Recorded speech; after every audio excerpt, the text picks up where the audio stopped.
PGA National. Get your tickets today at thecognizantclassic.com. Dolphins fans, I've been checking out the new regime, and I will tell you, it might not be as fun, but it is definitively going to be a little bit more fruitful. Live from the Anajar and Levine Accident Attorney Studios. The man your man could smell it. Theo Dorsey is theoretically speaking. But are you a different animal and the same beast? Streaming live on YouTube. You're gonna break up with me because of what I do on the radio? Here's Theo Dorsey. Good people. It's your boy Theo Dorsey. This is Theoretically Speaking. It is a Wednesday, January 21st. We are now 2 full days removed from the CFB Playoff National Championship game. We are now 3 days out from Conference Championship Sundays. 4 days out? 4 days, right? Wednesday, Thursday, Friday, Saturday, 4 days. 4 days out. As you can tell, it's been a while since I've been doing the math thing. But on the other side of the glass is C-Katt on the ones and the twos. And he, more recently, was in college. So he might be a more astute mathematician. Did you know I was off instantly there when I went 3 instead of 4? No, I didn't know the answer either. And you are right to think that I'm good at math. Okay. Because I wanted to be an engineer when I left high school. And then I took 8 weeks of engineering prerequisites, realized I could not do that. So I dropped out of that program, went into communications. What did you call those things? What did you take again? Prerequisites. Oh, there we go. Prerequisites. And then I had to do the average person math, and I dominated algebra. Oh, yeah. I stuffed algebra into a locker and was a little bit boisterous about it. Wouldn't show up to class. Would all do the homework without it. And so I kind of flexed my muscles a little bit with my not smart enough to be an engineer, but smarter than the average communications kid.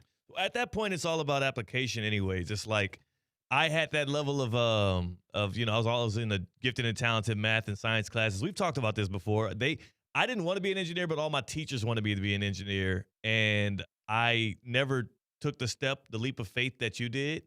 But what I've learned since then, and also just about life in general with things like that, it wasn't that you couldn't attack those engineering classes on full head of steam. You just didn't want to. Yeah, I didn't study in high school. Yeah. I was good enough of a test taker to not, and I paid attention in class. You need to study in college if you want to go into STEM. Yeah. You can't really smart your way into a college degree when it comes to those fields. It's like taking that jump from high school football to college football. And it's like taking that jump from college football to the pros. Like, ask Johnny Manziel. He was able to get by on athleticism and talent and the intangibles and really more so the improvisation. And then he got to the NFL and he didn't study and he flamed out in like a half a season. So that's what you learned when you jumped into the engineering program stuff. And that's what a lot of guys are going to learn. We're coming up on draft season, man. We got a new Mel Kiper NFL mock draft. Coming up on draft season. This season isn't over. We're getting mock drafts already. Yeah, I feel like that's half. You don't even know when these guys are drafted. Only 4 teams stand. So most who of you're the picking NFL, at 29 is not who you're picking at 32. That's what I'll say about that. Actually, it's quite literally about the same. It's like the same tier of guy between 29 and 32. But think about it though. This is most NFL like you. You're not. Do you care more about? You're a Ravens fan. I'm a Chiefs fan. Now, clearly, we have a much better pick this year than y'all, but y'all have a middling pick, too. Do you care more about the draft than you do these upcoming next 3 games? No, I don't care about the draft. Personally, these next 3 games they don't matter to you. Yeah. These games don't matter to you. Nothing that can happen over the next 3 football games left on the NFL calendar impacts C-Katt in a positive or negative way. I just am not that level of a nerd when it comes to football. I don't do the mock drafts. I don't play around with that online. Yeah. I just don't. I wait until I watch that way too long of an ESPN broadcast of the NFL draft. And then I pretend like I'm happy or sad about who the Ravens draft, even though it's either like I either know the quarterback they drafted if it's once in a blue moon. Yeah. I know the skill player they drafted if it's once in a blue moon. Or it's an offensive lineman that I go, yeah, all right. Like, I don't know. Like, no one knows. Unless you're a top 5 pick or a quarterback, you probably don't know who you are. It's got to be, like, seriously. I'm speaking for everyone listening right now. No. You'll pretend like you know who that is. There's a lot of nerds out there. There's a lot of football nerds out there. Sure. There's a lot of people that care a lot about it. I mean, there's a lot less football fans that are not football nerds. You're right. Most football fans are casual, especially about the team building aspect of it, especially in South Florida. Now, if you go out to a place like, think about it. In Philadelphia, they care a lot. Those fans care a lot about the nuts and bolts of the draft and the way in which Howie Roseman is building that team. That's the reason why their general manager, he's on a first name basis with 80% of that fan base. Same thing for if you think about a team like the Green Bay Packers. The Packers, who they've been known for over the past 30-plus years of building the core of their team through the draft. Do these guys know who the second-round, 52nd overall pick is when the name is called? Maybe not. But do they care about it and do the mock drafts up to that day? And are radio stations and TV stations talking about the NFL draft from the time the Packers are eliminated all the way through April? Yes, they are. Actually are. Yeah, I go surface level. Like, I thought it was a big deal. I thought it was awesome when the Jaguars and Browns made their trade that night of. I loved that, and that intrigued me a bunch. I was very interested in the order of which the 2024 quarterbacks went off the draft board. Caleb Williams going first, Jaden Daniels, and that intrigued me a bunch. But you're not going to catch me pretending like I know anything about the linebacker from Marshall that the Baltimore Ravens selected in the 6th round. No. I also have a core principle of no running backs that high. All right, so you do have some draft theories. You have some things going for the draft. Yes. You're anti-high-picked running back, and that's because you're scarred from Saquon Barkley being drafted by the Giants. That changed you. Yes, I think it hurts everyone. It does not just hurt your own franchise when you take a running back in the top 15 picks, but it hurts football fans as a whole because we deprive of that running back going to better teams and showing who they truly are with a competent roster around them, like we were deprived of the first half of Saquon Barkley's career. Well, you're going to love this show, C-Katt. Really? So make sure you stick around for the second hour when we break down a couple of the highlights from Mel Kiper's mock draft. Much too early mock draft because we still have 3 games left of the NFL season because there was a running back selected pretty high. And I'm sure you're going to get the spotlight and the platform to be able to stump all over. But that's not what we're doing right now. What we're doing right now is talking about this latest edition of what the Miami Dolphins are going to look like. We learned more than a week ago at this point that the Dolphins hired John Eric Sullivan, general manager, the newly minted general manager. John Eric Sullivan is going to be the guy leading the ship for your Dolphins. And we learned like literally moments before kickoff of the national championship game, while all of the Miami area media, myself included, you, C-Katt, everybody and their mama was at Hard Rock Stadium doing pregame stuff. I think it was right around the time that Michael Irvin had ran out of the tunnel for the Miami Hurricanes. We learned that the Green Bay Packers had decided, the Miami Dolphins, which again, the reason why Packers was all over my mind because the Dolphins are becoming Packers South. They decided to go with their next head coach, being Jeff Hafley, former Boston College head football coach recently, but most recently the former defensive coordinator out there at Lambeau Field for those Packers. So your 2 most important hires, if you're Stephen Ross, if you're a Miami Dolphins fan, if you're anybody that cares about what the Miami Dolphins are and what they will be, the 2 big changes going into this year. You hire your GM from the Packers front office. You hire your head coach, who was the former DC for the Packers. Now, the head coach hiring of Hafley tells me 2 things. Number one, they're doing that thing again where you go offense, defense, offense, defense. You had Brian Flores, defensive-minded head coach, hard ass, if you will, a guy that held players accountable, very strict. Then you had players coach and offensive-minded Mike McDaniel for some years, and now you flip the switch right back and you go with Hafley. I'm not quite sure how stringent he is. I'm not quite sure how much of a motivational coach he is, but we do know that even before Micah Parsons had gotten there, he did a great job of developing a young Packers defense that was deprived of stars. And the Packers have been one of the better defenses over the past couple of years. Like, if you're going to rebuild a team from scratch, you want a guy that is good at player development, at using a message to inspire young guys and gets them to learn and play the game of football better. And that's what Jeff Hafley is going to be poised with. Now, it's a top-down messaging. I do like when you get the coach and the GM at the same time, because then you get a good feel for the flavor of what direction the Dolphins are going to go into. And I do think that a lot of what I'm hearing feels like they're going to be Packers South. But if you are a Dolphins fan that experienced these last 5 years and you love the thrill and the sores and really just 4 years of Mike McDaniel, where you had one of the highest scoring offenses of all time, you dropped 70 on the Broncos. Man, that feels like a century ago. After that game, if I told you, after that 70-point game by the Dolphins, if I told you, one of these two teams would be in the AFC Championship game in a few years, there's no way you would have thought it would have been Sean Payton's Broncos. Yeah, I would say that'd be pretty nuts. So that's what a turn of events from that game. If you love the thrill of the Waddle, the Hill, the Tua, the fast pace, the offense, all of that is about to change, and I think change for the better.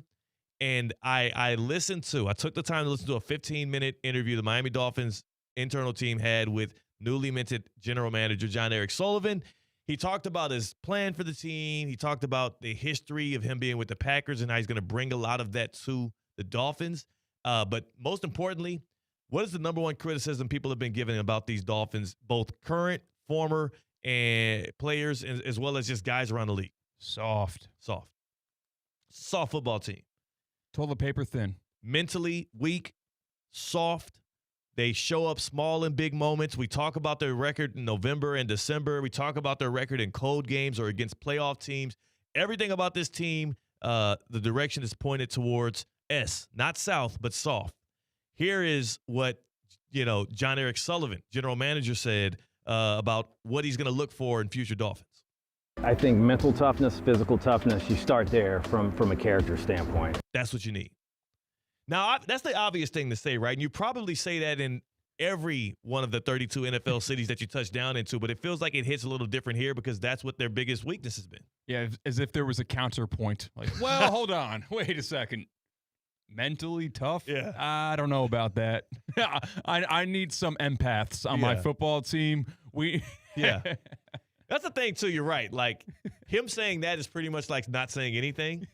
But again, in 31 other markets, that flies over everybody's head. In this market, it matters because if you would have asked Chris Greer or Mike McDaniel, at least before they garnered this image of weakness and softness, if you asked them 4 or 5 years ago, what are you looking for in Dolphins, they might have led with something else. He led with that at least. So he means it. I do think that's going to go into their evals of guys in the draft, which C-Katt doesn't care about, but I do care thoroughly about. I think it's going to pave into what they do with current guys on the roster. There's about 30 unrestricted free agents the Dolphins have to make decisions on. And he not only is going to have the wisdom of a guy that scoped around the league and knows what the Dolphins are made of because he was in the front office, he's also going to have some of those internal guys come to him and report to him. I think it's going to be a lot of turnover. Dolphins are probably going to have the most turnover of any team this offseason, despite there being 10 head coaching changes. This one is the one that needs the most work. Yeah, and it seems like the Dolphins' issue with their organization is not surface level. It's not like, all right, Mike McDaniel and Tua Tagovailoa, they were the problem. We've got roots here. Kind of don't have roots with Miami. You had, at times, a good run game that, when you looked good, was the reason you won in 2025, but, that's really it. It seems to be a deeply rooted issue with Miami right now. They got to rip it out, root and stem. And that's what he's poised to do. And when you say you have to do that, one thing that benefits the Miami Dolphins, and I'm going to tell you right now, I am confident in the direction of this franchise. It's going to matter what they do these next 2 off seasons. The draft is going to pay heavily into how quickly this turnaround is going to happen. But I do believe that with John Eric Sullivan and what Jeff Hafley can do with the Dolphins, if it mimics anything in which what they did with the Green Bay Packers, and if they're given the rope to do so, this thing is going to be a lot more boring, but a lot more successful. Take a listen to his strategy. I've always said in NBA, NFL, NHL, MLB, wherever you're drafting, If you draft for need, you will stay in need. What does that mean? If you're drafting the best tight end available because you have a hole at tight end, guess what? There's a good chance you passed on 4 or 5 other guys at other positions that could have helped your team over the next 10 years versus being short-sighted and plugging a hole for a position that you had that you needed to fill on the roster. You draft in need, you stay in need. I am BPA Teddy, best player available. And let me tell you something, C-Katt. I like this guy, John Eric Sullivan, new GM, because he's BPA Sully. Take a listen to his stylistic advice, or at least his approach when it comes to the draft. It's what I've been raised in for 22 years. I've seen the fruits that it bears. I just think it's the only way you can go because, again, I think culture is a huge deal, right? Culture is everything. And when you draft and develop and you raise your own, they're bought in. They understand what the standard is. When you fall into the trap of bringing a bunch of guys in from all over the place, there is no standard. Everybody's coming from a different standard. And I've said it earlier, a team full of mercenaries is a scary place to be, because everybody's got a different agenda. When you're raised in one place together, your agenda is the same, and that's to go win ball games. John Eric Sullivan, new GM for the Miami Dolphins. As this new regime takes over, they're going to build through the draft. They're going to rip it to the studs. They're going to self-evaluate and see what works, what doesn't, and they're going to install some mental toughness into this program that has lacked it for quite some time. I don't know how long it takes. I don't know how high they will go, but I do know that this 25-year playoff win drought and this laughing stock that the Dolphins have turned into, I do believe that stuff is in the rear view based on the messaging coming from them. Now, they got to go execute it. They have to go out and do what they say they're going to do, and it starts with this draft. They got 5 picks in the first 3 rounds.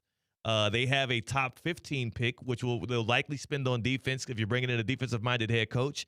And I think the very next move for them has got to be finding a way to go out and get Malik Willis. If you're going to make this the Packers South, I do like Malik Willis, who has shown himself to be a good quarterback as a backup to Jordan Love, and I do believe they have a good read on what he can be. 888-760-3776, 888-760-3776. Hit us up on the Baptist Health Hotline. What's your confidence level in the new regime for the Miami Dolphins? I'm all in with them. I do think that the organization has taken a step in the right direction. You have a new general manager in there. You have a new head coach. They both come from a franchise that is littered with competence, and that, the Packers are mad because they're good, not great. Packers fans were angry and upset about not getting over the hump. The Dolphins can't even see the mountain with some binoculars from where they sit. So I love the vision right now. Stephen Ross, I do believe, did a good job of hiring this cycle. 888-760-3776. 888-760-3776. The Baptist Health Hotline. How you rocking with this new regime that the Dolphins are taking over with? Let us know right here on Theoretically Speaking. 888-760-3776. Welcome to Pro Level Orthopedic Care at Baptist Health. If an injury is keeping you from what you love, our expert team is here to get you back in the game. That's what we do. Baptist Health, getting you back in the game, getting you back into your hobbies, your activities, the things that you love doing but can't do because, well, maybe you're a little bit hindered. It's trusted by the pros and ready for you because everyone deserves pro-level care. BaptistHealth.net/ortho. That's the website. BaptistHealth.net/ortho. I want to welcome you to being treated like a pro. I want to welcome you to pro-level orthopedic care, and I also welcome you to joining us via the Baptist Health Hotline, 888-760-3776. On the other side, we have Evan Cohen from Unsportsmanlike joining us, talking some ball, talking Miami sports, as well as I do want to get revisit his quarterback rules and see how he thinks then the Miami Dolphins should address their offseason. That's C-Katt. I'm Theo Dorsey. We are Theoretically Speaking on ESPN 106.3. The 2 p.m. hour is presented by the Cognizant Classic in the Palm Beaches. Teeing off February 25th at PGA National. Get your tickets today at thecognizantclassic.com. Today's tax tip is brought to you by Anshin Accountants and Advisors with Joseph Malloy, tax partner in Anshin's Construction Group. The One Big Beautiful Bill Act, also known as the OBBBA, will have a significant impact on tax planning strategies. The bill restores and makes permanent 100% bonus depreciation for all eligible purchases made after January 19, 2025. This tax incentive will influence investments in additional machinery and equipment upgrades, providing an immediate tax deduction and helping contractors increase cash flow.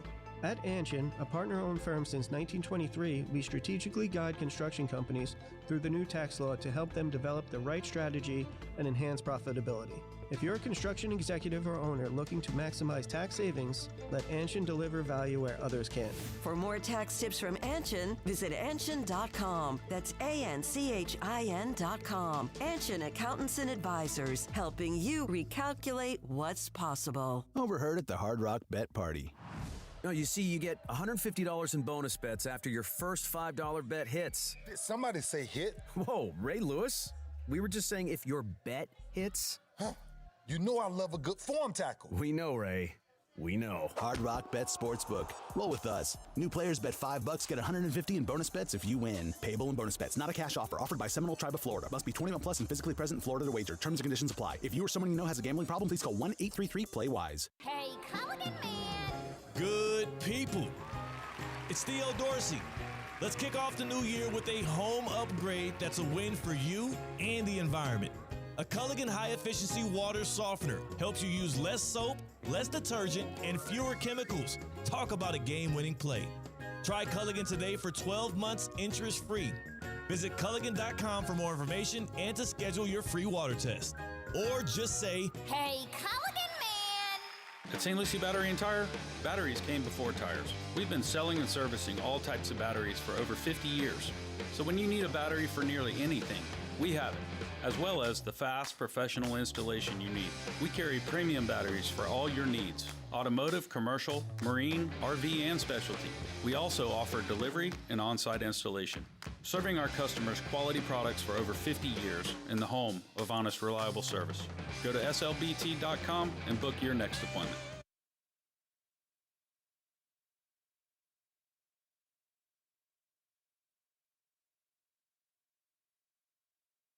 Live from the Anajar and Levine Accident Attorney Studios, Theo Dorsey is theoretically speaking. Streaming live on YouTube, here's Theo Dorsey. What a Wednesday. What a Wednesday to be alive here on Theoretically Speaking. It's your boy Theo Dorsey, C-Katt on the other side of the glass on the ones and the twos. And I got some good news.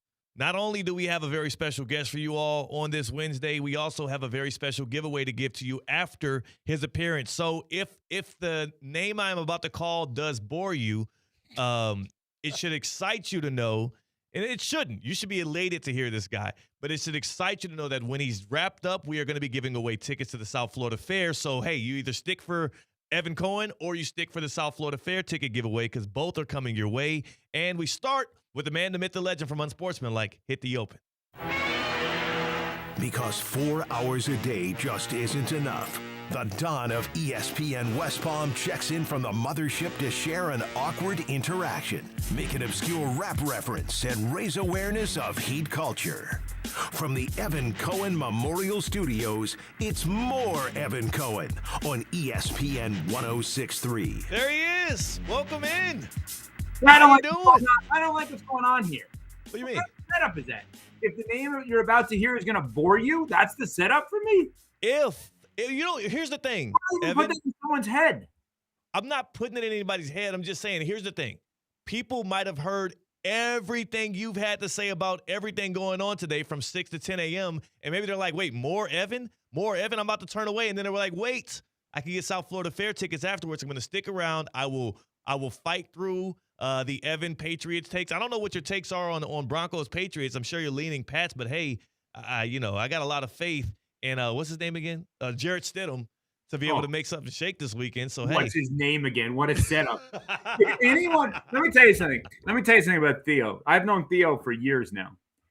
Theo gives off the impression when you first meet him, like, oh, I'm just some happy-go-lucky TV radio guy. Like, I love TV and radio, and the guy knows sports inside and out. That's one thing I didn't know about Theo upon arrival. Him acting like, oh, I don't know Jarrett Stidham.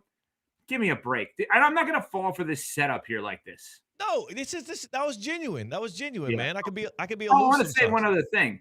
I did not like how happy C-Katt looked. He did. At the insult of me. I'm actually being 100% serious. Just tell me, C-Katt, if you don't want me on, and I'll hang up. See, here's the Evan Cohen playbook. Theo Dorsey says something that, I don't know, rubs Evan the wrong way. How can I take this out on C-Katt? Somehow, some way, this is his producer's fault. Literally not. I swear to you. He said something wrong. No, he said something insulting after you had the look of happiness that things were going to go wrong with me. You got to get your timeline right. He verbally laughed. Really, I was just trying to tease the South Florida Fair ticket giveaways. I wasn't trying to undermine your appearance. I have a vivid show memory from the South Florida Fair. The day after Kobe dropped 81 against the Raptors, I did the show the next day at the South Florida Fair. So I've done many of shows at the South Florida Fair, but I will never forget that one because that next day we were at the fair and Greg Stoda, a legendary columnist for the Palm Beach Post, who has since retired from the Palm Beach Post, he was co-hosting that day. And so it would have been Stoda, myself, and John Martin, J-Mart, and Kobe dropped 81. And it was like that. It's still to this day. It's like, how did that happen? Yeah, that was incredible. You got to ask Jalen Rose, who was on the other side of a lot of those points. You remember that meme, that picture they put out there? It was like a smile if Kobe dropped 40 on you, and it was like a bunch of dudes with smiles, and then they put Jalen Rose in there, and they cropped in a second smile. Oh my God. I did not remember that. That's amazing. That is amazing. Yeah. Matt, can I ask you a couple of things for you guys? So how was the other night being there at the game? Obviously, you and I both were rooting for the Canes, Theo, but just environment, doing the show for the national championship. Like I've seen ESPN West Palm the last couple of days. It really is kudos to everybody because shows from the title game, pre-game, post-game. I see you guys on Sunday at the Airstream studio at City Place, then TGL yesterday. It's just like, it's unbelievable what's gone on the last few days. We're everywhere. We're everywhere. Anything to get out of the Evan Cohen studios, apparently, over the past week or so. But no, we're everywhere, and a lot of that is thanks for a lot of things that you guys set up, the foundation here. And I've been loving it because I think everything is coming together at the right time. You think about it. The Miami Heat, they're inconsistent, but they're back relevant again in the Eastern Conference playoff race. The Florida Panthers, two-time defending Stanley Cup champions. The Miami Dolphins at least are going to have a new regime, and we'll see if they become interesting. But those Miami Hurricanes, to have those Miami Hurricanes in our backyard who are going to be a top 10 recruiting class, they're going to be one of the top transfer destinations year over year. Mario Cristobal is welcoming to the Canes legends, so those guys are going to stick around and be there for practices and games. Like, that is something in our backyard that I don't even think over the past 5 or 6 years of planning for content we ever even considered them being back relevant on the major stage again. So it is a whirlwind, and the majesty of and the pomp and circumstance around the championship game was amazing. It was awe-inspiring to take in. The ending obviously kind of deflated me a little bit though. So yes, obviously, yeah. So I want to go to what you just said about the ex-Canes being there, because I've been on the sideline for many Canes games, and they're like it's legitimate celebrity status. I've stood next to on the sidelines at Canes games A-Rod, Scott Strap, whatever his name is, the lead singer of Creed. Randomly, I'm standing next to one day. I'm pretty sure at one point I stood next to Nevin Shapiro. Maybe I don't want to say that out loud, but anyway, it's a who. It's always a who's who. Who did you see and run through the other day in terms of oh, there's this person, there's that person, because that stuff is important. I'm going to tell you why. So I went to the University of Wisconsin, as you know, but the fans may not. And my dad, who went to a small school in New York City called Queens College, it's a small city school. He comes and visits me. My parents come visit me in Wisconsin, and they're he's overwhelmed by the rah-rah nature of it and how cool it is to have that environment. And one of the things that our program has not done a great job with recently is what you just said of every alum feels like they're playing now. But we see Michael Irvin and we see Ray Lewis. Was it that way at the title game? Did you feel that, Theo, just watching it and covering it the other night?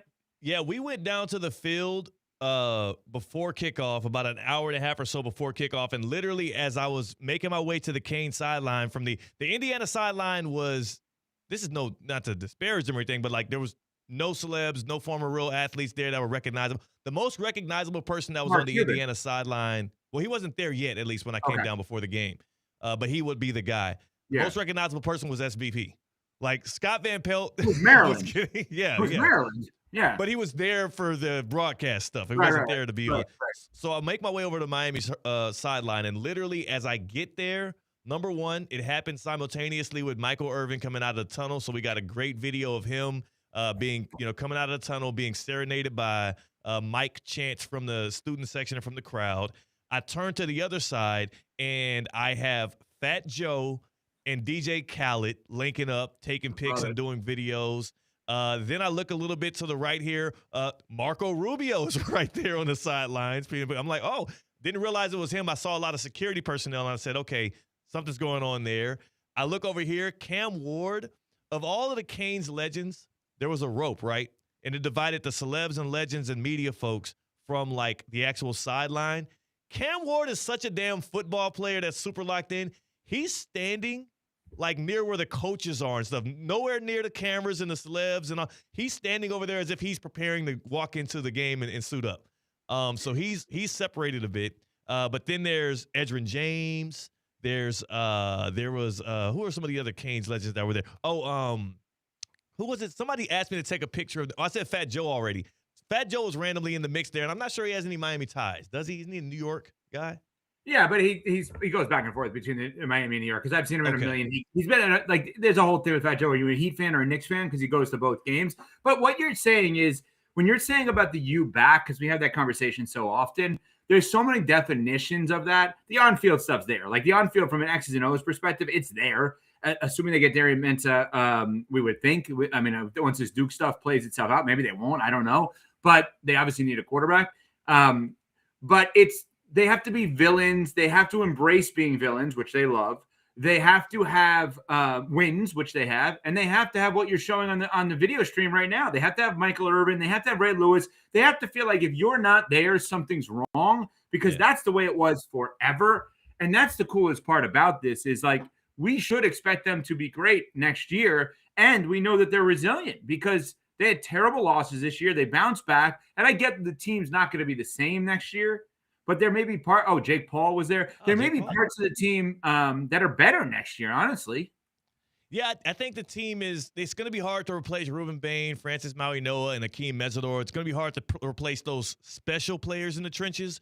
But I do think that under Cristobal, they're always going to be good in the trenches. It's just like I say you don't have that elite level talent every year, but I mean, that's what the Canes were when the U was what the U was in the late 90s, early 2000s. Well, I'm glad you said that. Let's talk about that for a second, because I know Steve Walsh was there as a buddy, and Steve Walsh would tell me all the time when I would do the show, I would do shows with him on ESPN West Palm and do Canes post game and FAU stuff, and he would say a lot of the guys that we got, and he played late 80s, a lot of the guys we got came in as like 2-star guys, and that Miami would develop them up to like the 3-star, 4-star, 5-star. They didn't get every 5-star recruit. That's the misperception on this. Like Ray Lewis and Warren Sapp didn't come in as the highest ranked players in the country. They came in as guys that Miami made into superstar players.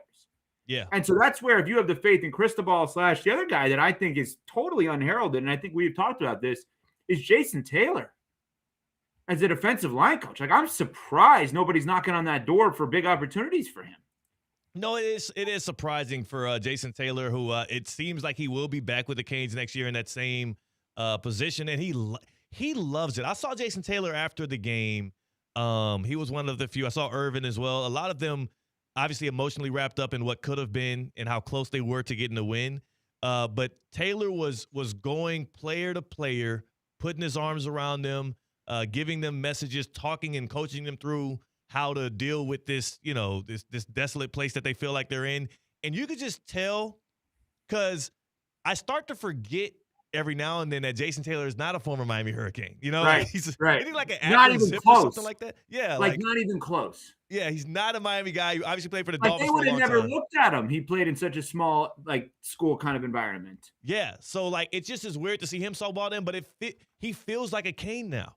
He feels like a Cane. It feels like such a close, tight-knit family environment, and that's what made it tore my heart up even more to see those guys after the game, and they just knew they were that close to actually winning a title and getting it done, and they felt like it almost felt like the players were not just dejected that they didn't win. They felt like they let down all of these legends who they're rubbing shoulders with right now. So, and you talked about the recruiting.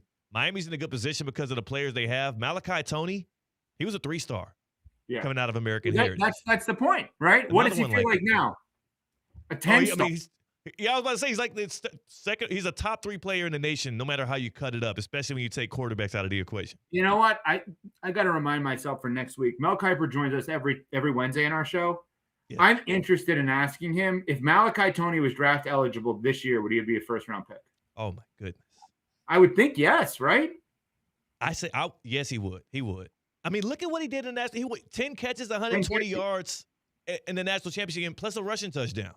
I don't know if they counted that as receiving or rushing, but plus that touchdown where he was electric. And I do believe if Beck doesn't force it down the sideline there, I think that if he just is a little bit more patient, tries a couple of more plays underneath, I know they didn't have any timeouts, Malachi Tony would have been the guy I would have been trying to get the ball to underneath and let him make a play at the end there. He could have had a second touchdown to win the game for the Miami Hurricanes. He would be a first-round pick, and it'd probably be top half of the first round. That's how good he is. C-Katt, did you notice, by the way, that as Theo was going through all of the guys leaving Miami that are going to hurt the Canes next year, did you notice he never mentioned the quarterback? Yeah, I did notice that. And we talked about it for about 50 minutes in an empty Hard Rock Stadium last night that had Mike Rizzo's voice bellowing through that state-of-the-art facility with some unsuspecting janitors trying to clean up the unruly mess left by media members. What Theo's was not the a fan of Carson conversation? Beck. Well, I'm not either, but what was this? This is good. Wow, good picture painting here. So it's an empty Hard Rock. It's 2 nights ago. If it was last night, that'd be weird. I don't know why you guys would go there last night. So 2 nights ago, the ESPN West Palm crew was there. Mike Rizzo is screaming and yelling, and you're screaming and yelling. And what are you screaming and yelling about, Theo? I'm not anti-Carson Beck. Just say it. Stop with the deep breaths. Just say it. The Canes couldn't trust their quarterback, and the Hoosiers could. And that is what handicapped the Canes both with play calling and with execution throughout that football game. They never trusted Beck to make a play, and the one moment he did try to step out and make a play, he underthrew it, and it ended the game for Miami. So the reason why we got at odds and we got to a bit of a yelling match was because, Mike Rizzo from Russo and Rizzo was telling me to be grateful that Carson Beck got us to the national championship game and Miami was an afterthought until he showed up and all of these things. And I just find that to be disrespectful, and I don't want to turn it into disrespect towards Carson Beck, but he didn't get us there. He just happened to be the quarterback that was passing the football for us when we got there. It was Ruben Bain, it was Malachi Tony, it was Akeem Mesidor, it was Francis Mauigoa, it was Inez Cooper, it was all of these guys, Wesley Bassink. Those were the guys that were making the plays. Carson Beck, the 3 losses that Miami had this year, they all ended the same way. Carson Beck interception, Carson Beck interception, Carson Beck interception. If I pay you $4.1 million, I expect better results. All right, let me give you a weird statement, but I believe what I'm about to say is very true and odd at the same time. I believe the quarterback play from the University of Miami in both 2024 and 2026, assuming Darian Mensah, will be better than it was in 2025, and I believe the teams will be worse in 24 and 26 than they were in 25. That's weird.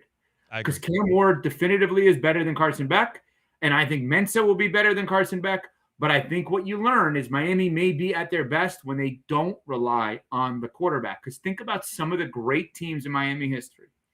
Ken Dorsey. Ken Dorsey played in the NFL for a while, wasn't a star. I would say this to Steve Walsh, who played 11 years in the NFL. Walsh was not a star in the NFL. He'd be the first to admit it. But he played in the NFL for 11 years. West Palm Beach's own Craig Erickson was not a star in the NFL. Miami has had a lot of time. Now, Testaverde was, Kosar was, but Miami has had a lot of quarterbacks over the course of time that their best teams are somehow when the quarterback is actually not their best player. And maybe that was the case this year.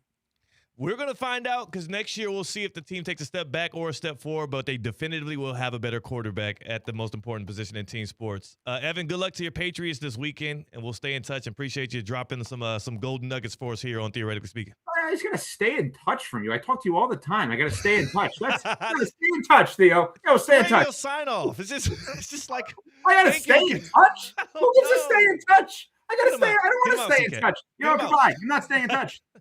That is Evan Korn from A Sportsmanlike right here on Theoretically Speaking. And He knows what happened there. I was just doing it was a radio sign off. It's kind of like when you're at the airport and the TSA lady tells you have a nice flight, and you just say it back to her. You too. Yeah, I think a safe option is take care. That's what I opt for, to make sure that it is not like a weird response. Take care. But isn't it? So here's my thing. I think it should be outlawed for anybody working at an airport to tell you to have a nice flight or have a safe flight. Number one, it's not up to me. You know that. It's up to the pilot. Well, if you go Odell Beckham on them, it can be up to you.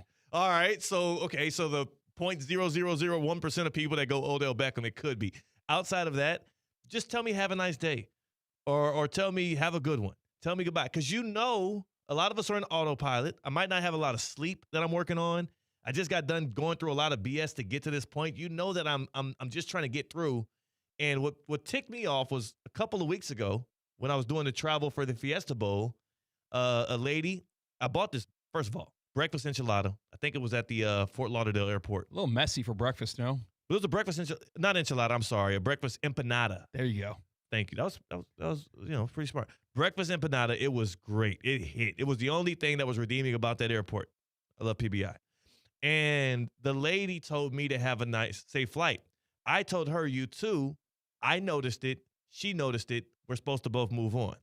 Before I can walk away, she points it out and she laughs at me. Wow. She's like, haha, you said that you too, and I'm not taking a flight. And I'm like, yeah, it's the same thing in movie theaters. Enjoy the show. Yeah. You too. But you just let it linger. All right, we both know I screwed up. Let's move on. What if you point it out? Now you're a jerk. Yeah, now we have nowhere to go. Yeah, like what am I? We have an eject seat. We have an ejection button on this conversation and this interaction by putting space between one another and walking away. You made it re-aggravated the issue. You ripped the wound open, and that's what Evan did on the back end of that interaction. He knew what I meant when I did the stay in touch thing. I went radio brain and just was kind of getting out of the segment. Right, you were thinking, a hard out. Yeah, you were thinking, okay, South Florida Fair. We've got 4 tickets to give away, and it's going to go to the winner of this competition. That's what I was thinking. What's the theme of this year's South Florida Fair? The theme is fun. I think party. Party. Oh, party with the Pirates. There you go. Party with the Pirates. So how this is going to work is we are going to give a question to our loyal audience of Theoretically Speaking of ESPN West Palm. Very loyal audience, by the way. You call in and they give the correct answer, you're going to win a family 4-pack of tickets to the South Florida Fair. 4-piece. That means 1, 2, 3, 4 people. You and 3 buddies can go. Or you, your wife, and 2 children. Or those will be your buddies, though. Or 4 children. You wouldn't consider I'm your not going wife to tell and you how to children? parent. You wouldn't consider your wife and children your buddies? No. Okay. These tickets are valid Tuesday through Friday, and they're on the line right here, right now. I heard Tuesday night is like a young professional night. They got a lot of some fun stuff going on. We'll hear more about the South Florida Fair before we give away the tickets on the other side of this break. But here's the question. You got to call in, and you got to tell me a university or college that has pirate or pirates as their mascot. I'm not talking pro sports. Any just university. talking about universities. And I will accept non-D1. They don't have to play on ABC at 7 o'clock to give the correct answer. Okay. Any university or college that has their mascot as a pirate. And I will start by saying, to clear everything up, a Buccaneer is not the answer. No it Buccaneer. has to be the Pirates. Yeah, it has to be a Pirates. I know a place. So 888-760-3776. 888-760-3776. And unofficially bonus points if you name the place that I'm thinking of. C-Katt's going to take your calls, right? And we'll give the winner on the other side? Yep.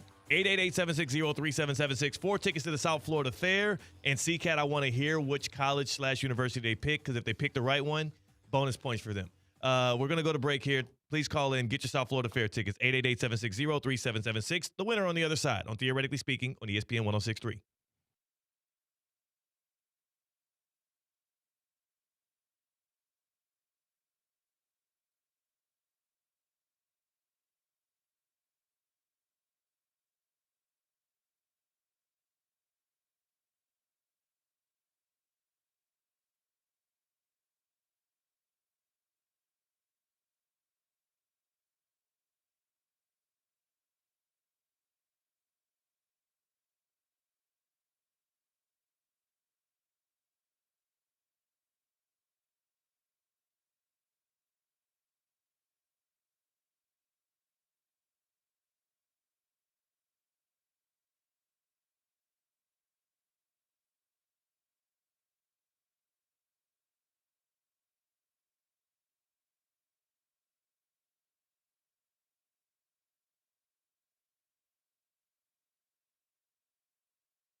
Live from the Anajar and Levine Accident Attorney Studios, Theo Dorsey is theoretically speaking. Streaming live on YouTube, here's Theo Dorsey. We could go rejoin for rejoining. Y'all boys ain't going to see us, dog. I'm just putting it out there. C-Katt, you can't tell me you don't start bubbling up when you hear that. I forgot this was supposed to be the first inaugural White Boy Wednesday on Theoretically Speaking. We were going to get some Linkin Park in this. Yeah. What? Yo, we going to just do that? Well, how long was it going to take until I realized that it was a White Boy Wednesday? All right. No. Stay tuned. 1 week from now, January 28th, Theoretically Speaking changes forever. And that's going to be well, here's the problem. If you better start it in January, because if you start White Boy Wednesday in February, I think I'm obliged to fight you. That's right. I'm getting my licks in right when I can. I think I'm obligated to use force. Ahoy, mateys. No force here, just fun. The South Florida Fair invites guests of all ages to set sail on an exciting adventure of the 2026 theme of the South Florida Fair, Party with the Pirates. Unleash your inner pirate with a variety of activities, entertainment, fair food, and attractions inspired by the legends of the high seas. That includes Legends of the Frozen Cove, ice skating show, the pig races, and Agracadabra. Visit southfloridafair.com to get more information on the event schedules. This thing is rolling right now. Just got invited yesterday to go. Couldn't make it yesterday. We will be there as a show tomorrow for the South Florida Fair. They got bike nights, South Florida Fair parade times, the classic rock tribute band competition. Tickets are on sale right now at southfloridafair.com, or go to your nearest Publix. Or you called in to the show on the Baptist Health Hotline, 888-760-3776, and you're going to answer the name to a trivia question that C-Katt put out there, which, by the way, if you deliver your answer in a pirate voice, and C-Katt and I have to both agree it's a pirate voice. We are subjective. Make sure it's good. Doesn't have to be good. Just make sure it's good enough for us to tell us the pirate voice. Then you get a mulligan if you get it wrong. C-Katt, what was the question again? You just got to tell me a university/college whose mascot is a pirate. For example, it's the Miami Hurricanes. That's what I'm using the word mascot. Okay. I'm not saying the Miami Sebastian the Ibises. You know, it's the Miami Hurricanes. It's the Alabama Crimson Tide. Tell me the name of a university or a college whose mascot is the Pirates. And our first contestant hails from West Palm Beach, Florida, and he stands at, I don't know how tall and I don't know how much he weighs, but his name is Ryan. Ryan. And he joins us on Theoretically Speaking. Ryan, can you name me a college or university that's mascot is a pirate? The East Carolina University. Is it? He got it. Ryan, congratulations. Just for fun, since you gave us the mulligan pirate voice, do you got another one in your bag? Do you have a second? Yeah, do you have a second? You already won. No, I only had one. All right. That's okay. That's short-sighted. I like how safe he was, though, because if for some reason he got East Carolina wrong. He would have fit. All right, Ryan, I got your information. Congrats, we'll Ryan. contact you. Our marketing team will reach out to you, get you those 4-pack of South Florida Fair tickets Tuesday through Friday. You want to know the complete list, Theo? I have one. Who's that? I have one. Hold on. Okay. Yes. Everyone just slapped their steering wheel and said, how did I forget? Yep, that's it right there. That's Hampton University, my alma mater. Yeah, that would be a correct answer. Yeah. We actually have a school in... That was our fight song, by the way. In Florida. Really? Pensacola State. Oh, wow. Or the Pensacola Pirates. State Pirates. All right, so that's 3. How many are there? You know, there's a pretty big list. Okay. Around 10. There's 10? One you should have known. Like, Ryan, a shame on you. The Seton Hall Pirates. Why would Ryan know Seton Hall Pirates? Well, Seton Hall is a Division I, power basketball program. Power? Yeah. Not power. They're on Fox. They're not a power basketball program. They're a good basketball program. They're a mid-major. They're big enough. They're on the same level of Georgetown. Yeah, but, they're big when they are winning. When they are not winning at a high level, they're mid. They're a mid-major. Okay. What you know about Park University in Missouri? 0 things. Me too. In the Google AI, they gave me an option, so I'm happy no one answered that one. Southwestern University in Georgetown, Texas. So never heard of that. Resident Texan knows nothing about his home state. Armstrong State University in Savannah, Georgia. I know about Armstrong State. Oh, man, the Armstrong State Pirates. They play in the I forget the conference. SSAC maybe? SSAC, is it? Yeah. I don't know. It's a conference that starts with SS. Yeah, That's I think why they do. gave that. Yeah, Okay. well, I'm going to look that up. Ventura College in California. Never heard of them. Me too. Orange Coast College, also in California, in Costa Mesa. That's just not even a place. You're making stuff up. Got a high school in Fernandina Beach. That up doesn't- in I don't give a damn Jacksonville, about high Fernandina schools. Beach High School. That doesn't matter. That doesn't matter. Sandusky, Ohio, Perkins High School, the Pirates. Whoa, don't bring that up. You're Sandusky, Ohio has they have a zoo, I'm pretty sure. Really? Actually, no. I'm thinking of something else. But Ohio had, I think I brought up the story maybe 17 times on the airwaves, never have a chance. There was like an outbreak of tigers and zoo animals from this Ohioan, Zanesville. Zanesville, Ohio was the town. So it wasn't Sandusky. No. So you're just saying this for no reason now. Correct. Okay. And it was terrifying because you had like big cats roaming a suburban neighborhood in the middle of the night, and like the local law enforcement had to go to town and make sure that no one got, taken Mauled? down. Yeah.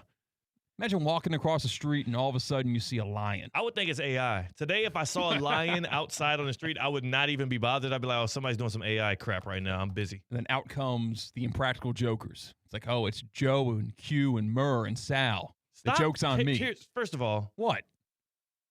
Don't ever waste the good people of Theoretically Speaking's time and brain space with naming all 4 Impractical Jokers ever again in your And life. I actually made a mistake there because Joe's no longer with the Impractical Jokers. You should not know it's them. the core 3, and they bring in a guest every so often.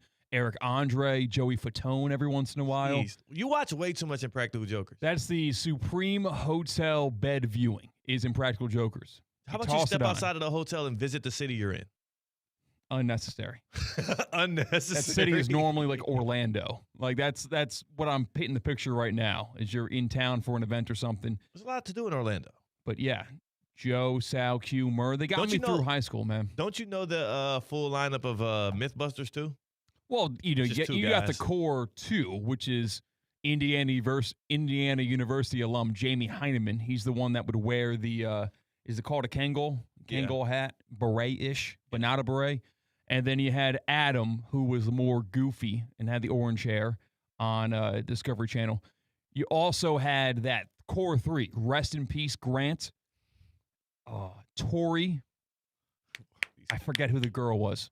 I forget her name. Wow, that's bad. classic C-Katt. That's bad on me. I'm going Not to get the even- hook on tomorrow's show and get a talking to. Right. We are going to, I got to make sure of that. And we're going to be at the South Florida Fair, so you're going to miss a big day. Let's see. No, we're not going to We're break not going to until go I to get break this. until I really want to go to break right now. This is painfully awkward. Can I at least do dry silence while you do it? I'm dry silencing you. Grant Imahara, rest in peace. Tori Belleci, and Carrie Byron. Carrie Byron was the name I forgot for the Mythbusters. So you know these people's names, but you are unwilling to go further than 5 deep in the next NFL draft. Correct. Okay. Glad you have your priorities in order. I'm not going to break down. I'm sorry. I'm not going to pretend to care about a Virginia Cavalier strong safety. The first round matters, at least. You can familiarize yourself with first round prospects and not feel like you're doing too much. Those are people that are they're gonna play pivotal roles into playoff runs, into rebuilds, into actual like X's and O's things. Players look out for when your team is playing against them. Like it matters. First round matters. Odds are it's a 50-50 that those people matter in the first round. No, it's not. It's a little higher than that. I don't know. In the first 32 picks. All right, how about Clyde this? Edwards-Hilaire, remember he was a game changer when he was drafted at the tail end of the first round by the Chiefs? Let's go to the 2024 draft. Is that far back enough? And I'm going to name just first rounders. Then we're going to go to break. And you in tell terms me, of their impact. Yeah, If it's an offensive lineman, odds are I might not know whether or not he matters. All right, so I'll skip Or over the she. quarterbacks. I won't let's waste. First non-quarterback, Marvin Harrison Jr. Okay, He matters. Joe Alt. He Offensive matters. lineman. Yeah, he matters. Malik Neighbors. He matters. All right, this one you might not know, but he matters. J.C. Latham. Okay, I know him. Okay, cool. Yeah. Does he all play right. on the Chargers? No, he's on the Titans. I know a Tackle different for the JC. Titans. Oh, okay. So maybe not mattering so much. Romo Dunze. Okay, matters. Okay, this one is Olumiwa Fashanu. The Oh, I actually know who he is. He's a lineman Penn for State guy. Oh yeah, there you go. So, does he matter? Maybe. Maybe. Brock Bowers. He matters. Okay, here we go. Talisi Fawaga for the Saints. It doesn't matter. No, it does not matter. Leatu Latu. I've seen that jersey. So it matters. He a Charger? I feel like all No, these guys. he's a Colt. Everybody sounds like a Charger. Byron Murphy. I actually don't know who's that. That's a Seattle D lineman. He matters though. He's playing really well for them, but I guess not enough. Dallas Turner. Ooh, I feel like I knew him before he got drafted, but I haven't heard from after he He's got on drafted. the Vikings. And Okay. They had one relevant year. Jared Verse. Very good. Amarius Mims. Yeah, it's not doing that. Troy Fatanu. I feel like I've heard his name That's before. Lineman for the Steelers. He matters. Chop Robinson. Very good Penn State guy. There you go. Well, dude, you can't just give him very good because they're Penn State guys. He's good for the Dolphins too. Was he that good for the Dolphins? He's been pretty good. Yeah, he's the lone edge rusher they have right now, and they're Great going to add radio. to it. I'm excited. Quinyon Mitchell. Very good. Quintanamo. He has a nickname. Good for him. Brian Thomas Jr.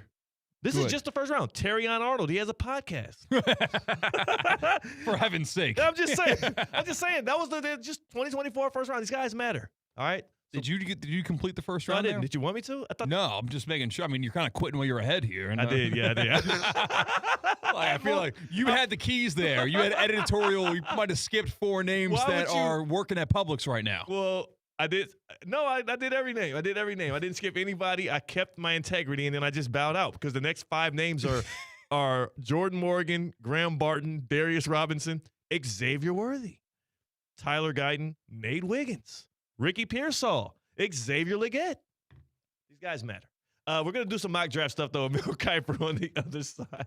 More of those guys mattered than not. You said it was 50-50. It's like 75-25. Yeah, I was going 50-50 with that. And it's, you know what reminds me of 50-50? All right, What? so these are like the chances you're going to pay for a drink at Duffy's because you buy one and you get one. Right? That's their deal? So it's actually called 2 for 1. Excuse me. It's a 2-for-1 drink at Duffy's. So anytime you walk into any Duffy's, it is a coin flip as to whether or not a person you see paid for the drink that you see them holding. There we go. That's smart. It's a coin flip. You're like, did you pay for that? Nah, it's my second one, buddy. What are you, a rookie? Your first Duffy's? Come here. Let me show you something. Yeah, they give you a noogie. Duffy's, 2-for-1 drinks all day, every day. Don't matter the time, don't matter the day. It's whenever you pull up to a Duffy's. If they are open, they are doing 2-for-1 drinks. They also always have 80 or more television screens in every location. 80 or more. I think in this office, we only have a total of like 10 television screens. Some sports operation we are. Every Duffy's has 80 or more TVs. That way you never miss a minute of the action. Every angle you need, it's right there for you. It's the perfect place to hang out, watch some games, have some fun with the gals or the guys. Also, great food. Major League Burger, one of my favorites, but they have award-winning burgers. Jumbo wings. They have 20-plus different flavors, or 17 different flavors they toss their wings in. We're trying to get 3 more added. 1 for Kat, 1 for me, and 1 for Tina. Get them up to 20. We'll see what we can do. What would your wing sauce taste like? Ooh, I need some spice. And I need a little barbecue-y to it. Maybe like a spicy barbecue type sauce. Garlic for me. That's a garlic and herb is always a classic. But they already have those. I don't have anything unique. That's true. Like everything I can think of, they already have. So I guess that's a good reason to go to Duffy's. Because you can order whatever you want. And you can just name it after yourself on site. Duffy'sMVP.com. That's the website.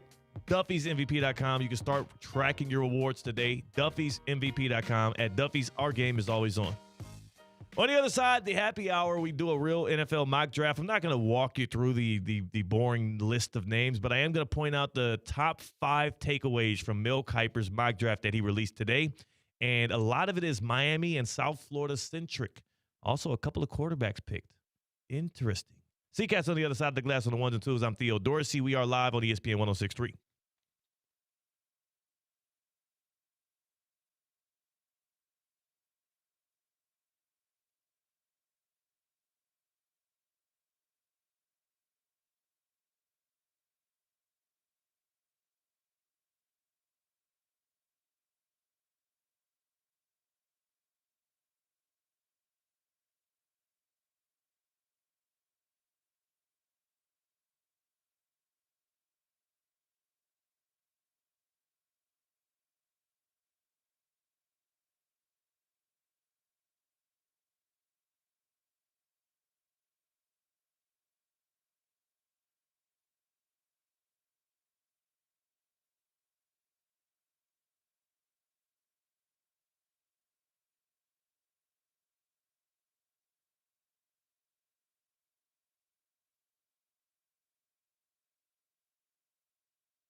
121. That's 561-203-5121 or visit tworld.com today.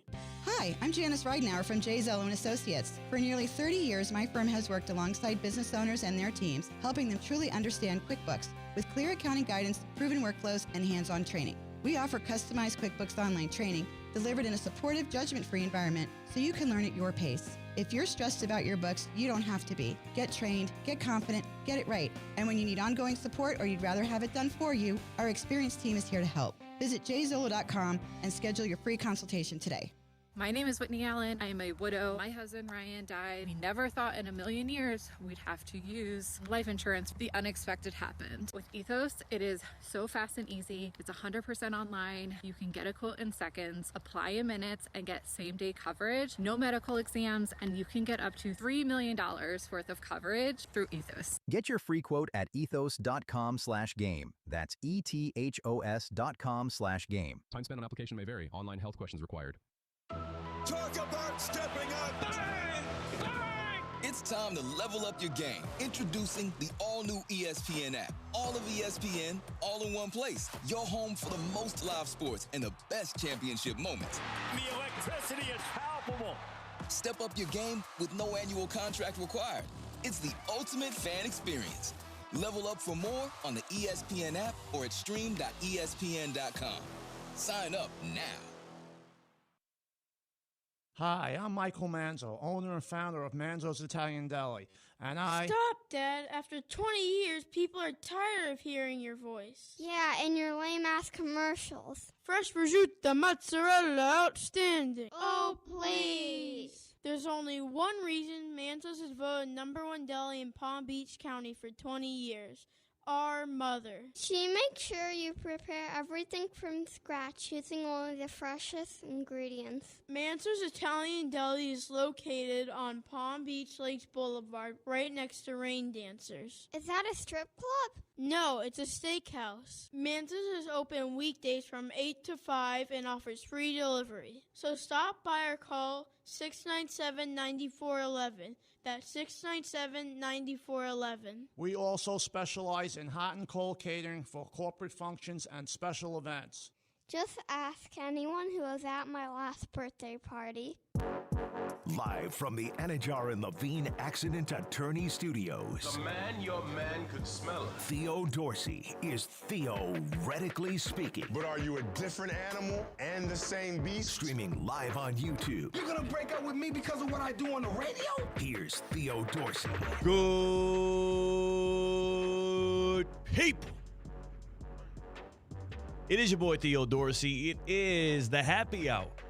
The 3 o'clock hour of Theoretically Speaking. C-Katt on the other side of the glass on the ones and twos. And Tina Costanza. Nowhere to be found.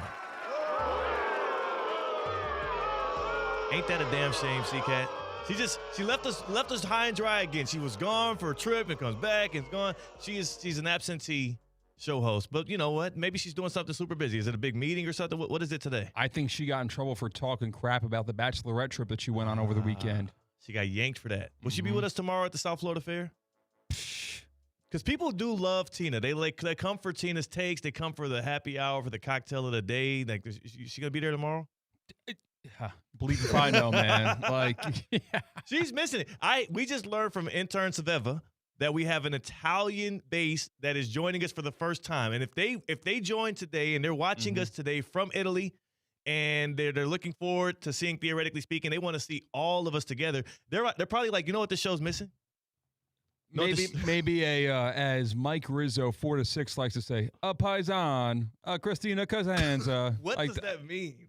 An Italian. Oh, okay, because Christina is Italian. But Christina's Italian? Uh-huh. Why am I just not learning that?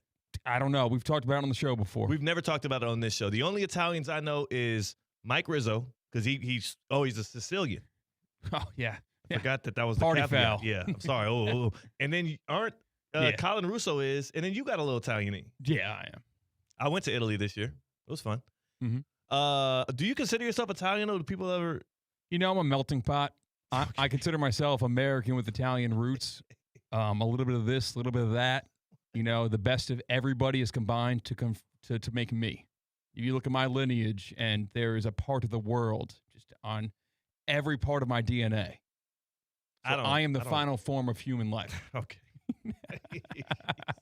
We are in a bad place. Humanity is in a terrible, terrible place because the man who is the final form of human life. Yeah, this is the final product. I caught him smuggling free hot dogs at Hard Rock Stadium just 2 nights ago. So yeah.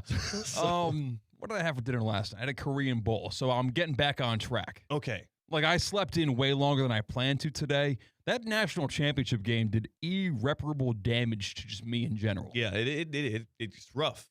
It's rough to get back. You got to get your, your circadian rhythm back going. Mm-hmm.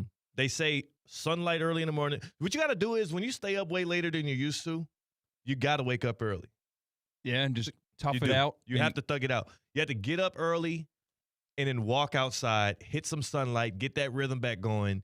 And then when you feel naturally sleepy again, that's gonna set you back. It won't let. But if you sleep in after a long night out, you're cooked. Yeah. And that's from the scientific book of Theo Dorsey. Good to no know. research. That's just me. That's just me living life. So take note. Yeah, so no Christina Costanza today. No Christina. In summation, just wrapping it all up. I did open up the first hour talking about the promise that this new Dolphins regime is going to show, the promise that they are going to have. I like what I see from John Eric Sullivan, the new GM from the Packers. I like, or at least I'm hopeful for what we're going to get out of Jeff Hafley, head coach for the Miami Dolphins, former DC of the Packers. If you can make this thing Packers South, if you can bring the same consistency, the continuity, the let's just say competence. Yeah. That the Packers have shown since we've known them. Like my entire lifetime, I've never looked at the Green Bay Packers organization and said, man, they need a shakeup. You can just bring that to Miami. You could do wonders. Because one of the first things new general manager John Eric Sullivan kept talking about in his interview was like how nice it is to be here. As a man who interviewed to take a sports anchoring job in Green Bay before, they brought me up there in February. And I'm not saying that I will just say it. I said no. I said, almost immediately I walked outside of that plane, started slipping and sliding on that snow and that ice, and it was about negative something degrees. It was right off of an ice storm, and I was like, you know what? This is a bad introduction. If you have that same kind of culture that you built up in Green Bay where you're able to also still get some free agents but build through the draft and have continuity and bring guys in the front office and in the coaching staffs that want to be there, you bring that same stuff to South Florida. I mean, come on. No state income taxes, and it's a lovely place to be. You could build something down here in Miami. You can. Yeah, you can. It also introduces the glitz and glam and possible distractions if you do start to build something. Yes, sir. That's why you got to draft the right guys. And you also have to have a culture in that locker room that avoids those temptations. Because like the Miami Heat have done a very good job in terms of both being the team that quotes on South Beach, even though it's not, but being a destination place to go for both culture, basketball, and you're in the lifeblood of Celebrityville without actually being tempted because of Eric Spoelstra and the front office there. They bring the right guys to Miami, which is why I don't think that John Moran is a realistic target for the Heat team. I just don't think it's happening. But that's another story for another day. Can I give you my top 5 takeaways from Mel Kiper's mock draft that was released this morning on ESPN.com? Wow, that sounds incredible. Let's do it, and we can only do it with a little bit of primetime music. Thank you. ESPN. Is that the home of the NFL draft? Is there a reason for that? There's a reason? You can just say yes, and I'll know what's reason. No.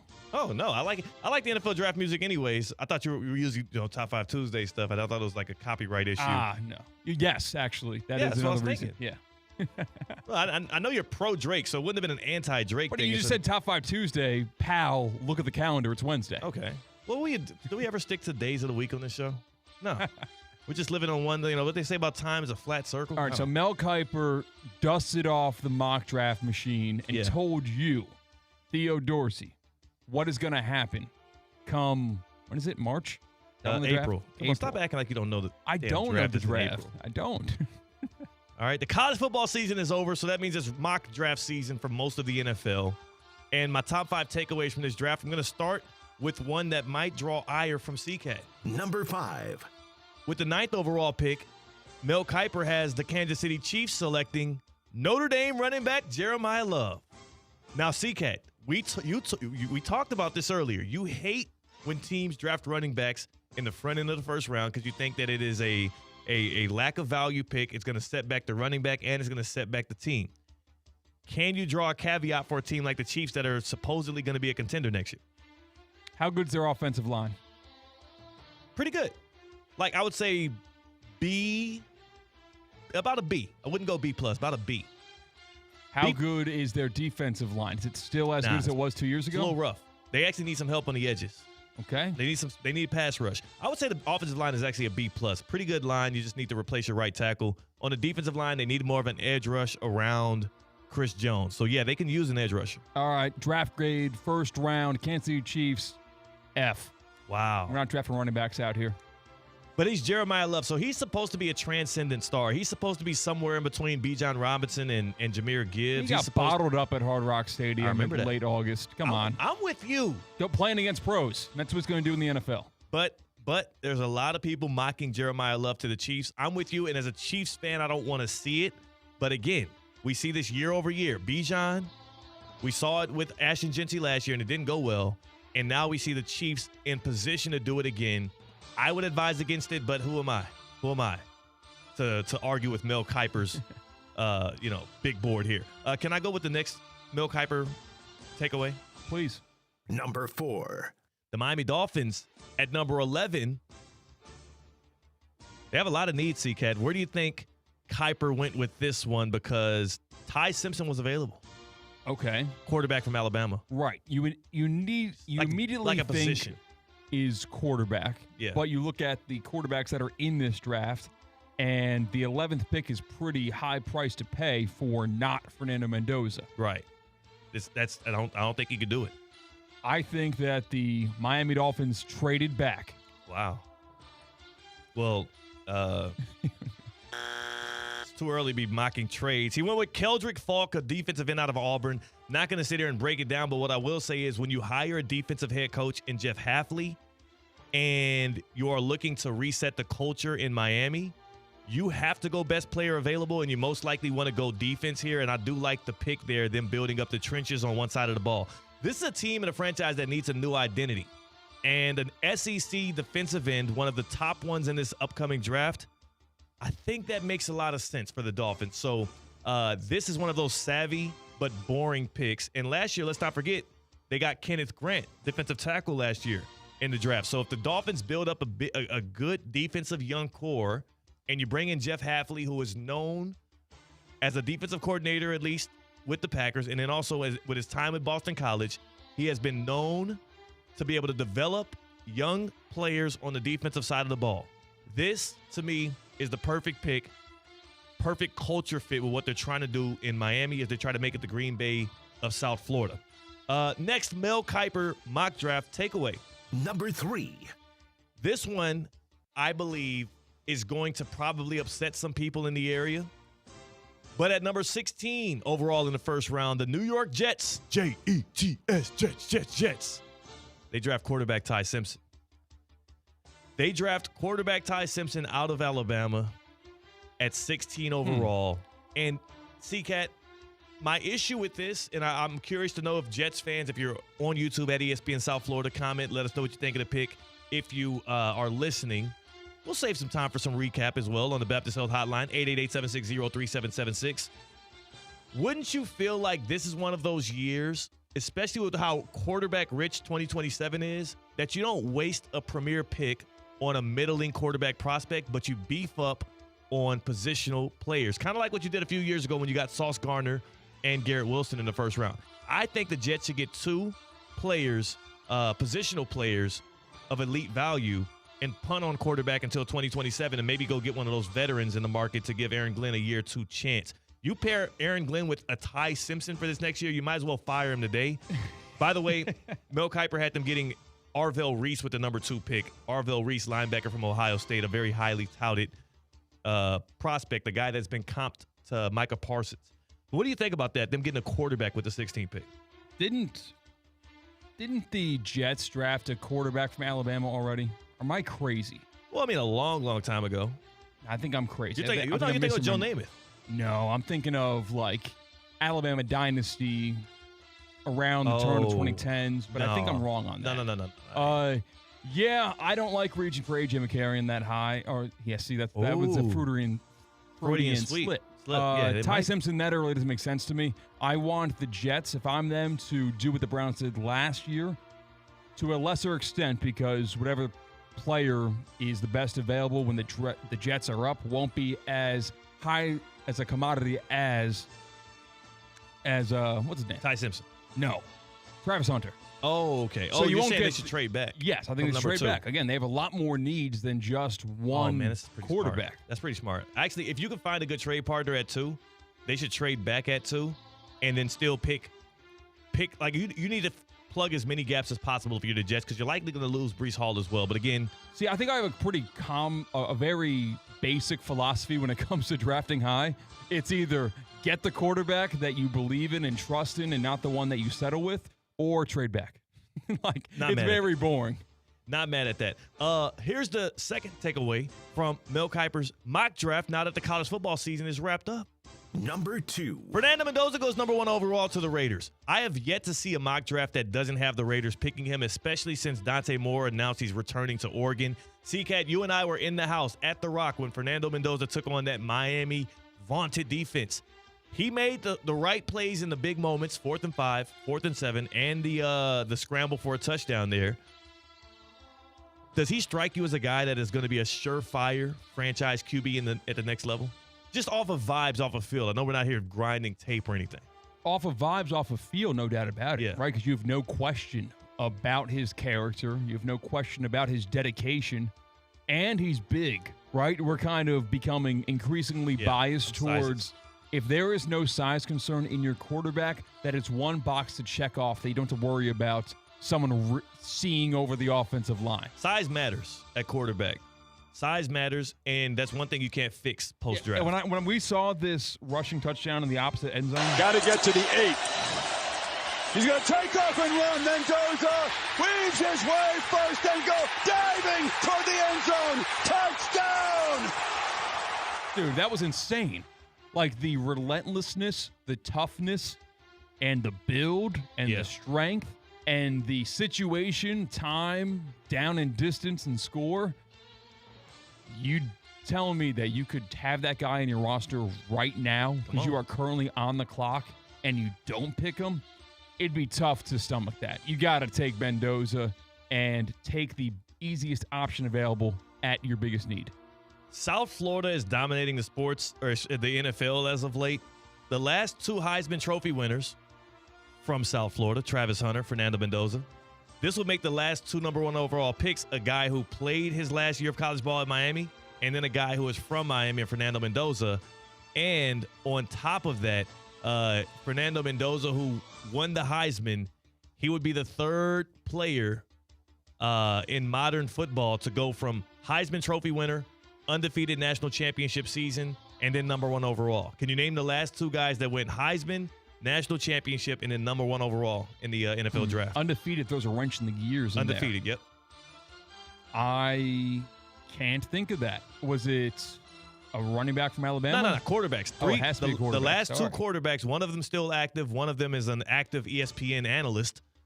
Last 2 quarterbacks to go number 1 overall. In the same season they went number 1 overall, they were a Heisman Trophy winner and an undefeated national champion. I got nothing for you. Joe Burrow, 2019 LSU. I should have known that thing. And in the single greatest college quarterback season of all time. Cam Newton. So Fernando Mendoza, he would be in the same breath as those 2. I think it will work out. Plus, he's got Tom Brady on his side. Can't lose. Yeah, I do think Tom Brady looks down at Fernando Mendoza and says, I want that guy. Oh, come on. I can mold that guy into what I think is the perfect modern quarterback. There's really I don't see a lot of flaws in his game, as in I don't see any hiccups in why you don't feel like you can build a team around him. He's got the size, he's got the arm, he can improv. He also plays well within structure. He's selfless, he's coachable, he's a great soundbite. He feels like a guy that galvanizes people as a good leader. Fernando Mendoza is going to be a good NFL quarterback. Are we ever going to talk about him in the tiers with Josh Allen, Patrick Mahomes, Lamar Jackson? I don't know. I feel like, yeah, you can. You can. I'm not closing that door whatsoever because Drake May is showing up this year and progressing year after year. And also, those throws he made in the national championship game, the numbers don't jump out at you, but when his big-time and late-down distance conversions happened, those guys were not wide open. He had like one route he threw out of the backfield, which was an easy third-down completion, but those comeback routes had to be put in the perfect spot for his big-body receivers to make the play, and he did it every time. He's a man made for the moment. That's what I will say about Mendoza. Mendoza meets the moment every time the moment has come up, and that's why that team went 16-0 and won a national championship. But the top takeaway from Mel Kiper's mock draft, now that the college football season is wrapped up. Number 1. The Miami Hurricanes have not one, not two. Okay, I know those two guys. But 3 players drafted in the first 20 picks of the first round. Did Akeem Mesidor just climb his way up to the playoff? Akeem Mesidor climbed his way up into the top 20, literally at number 20 to the Dallas Cowboys. That pick they acquired from the Packers due to the Micah Parsons trade. I mean, Akeem Mesidor is going to be a problem in the NFL. He's going to be a really, really good football player. When the Ohio State and Miami faced off, all those first rounders that you heard about going into that game, all those highly touted draft prospects were talked up so high. Mesidor outplayed all of them on the other side. He's at number 20 to the Cowboys. Francisco Mauigoa, CC Mauigoa, he went number 3 to the Arizona Cardinals, first offensive lineman taken in this draft, according to Mel Kiper's mock draft. And I called him Francisco, that's his brother, Francis Mauigoa. And then you had Ruben Bain, the defensive end, the monster. He went number 7 to the Washington Commanders in his mock draft. Yeah, we watched that. Both of those Miami defensive ends, Bain and Mesidor, just dominate the trenches in that national championship game. Yeah. Like, they were getting around those tackles with ease, whether it was with pure power, whether it was with hand fighting and swiping away those big-bodied 27-year-old men that were offensive linemen for the Indiana Hoosiers. They were winning that battle more often than not. Yeah, they dominated that game, and that's the reason why Miami had a chance to come back late, and that's the reason why Miami stuck around in it and Indiana didn't pull away. That's what I was trying to tell people, the difference between the Oregons and the Alabamas and the Miamis of the world. You wouldn't be able to blow out that Miami Hurricane team. They are too talent-rich, and they have too much pride. The last game Miami lost by more than 6 points was Tyler Van Dyke in November. Yeah, 2 years ago. of 2023. Like, that's insane. Yeah. I think it was to Middle Tennessee State. Yeah, what? Yeah, I think it was at the crib to Middle Tennessee State. Would they have played that game in November?